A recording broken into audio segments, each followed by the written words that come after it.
Okay, on that note, so we've seen a lot of people who come back to us and said that I did 2 workouts, but I didn't do any warm up and cool down in between because I didn't have time. Now that's kind of peculiar to me, because if you had the time to do 2 workouts, you definitely had the time to do a warm up and a cool down and not do 2 workouts, right? So personally, if you had to ask me, if you're above the age of 30, your warm up and cool down is more important than your workout in itself, because the warm up and cool down are a way to tell your body that you are now preparing for the workout. So you're asking your muscles to kind of wake up from slumber, get activated, and then go and push through to get the job done for you. Cool down in a similar way is basically an indication or a message to your body that I'm done working out.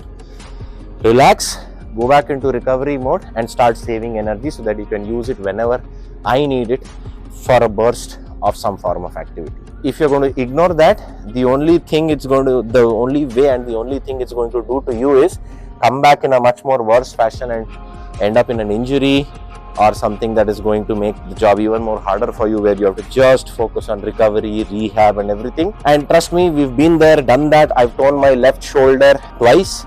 I've twisted both my ankles thrice. So the rehab process is painful. The rehab process is something that you don't want to go through, and it's frustrating, honestly. So as long as you can actually focus on warming up your body really well and then stretching at the end of the workout, I don't think you'll be actually needing that. So if you notice at the Back to Basics program also, we make sure that there's a structured warm-up, not very long though. We also make sure that there's a structured cool down, there's a breath work, so that you kind of get a complete package. And we specifically designate Wednesdays to recovery, because the time that we spend for our warm up and cool down is not sufficient enough for your muscles to kind of recover from all the damage that we do during the workout.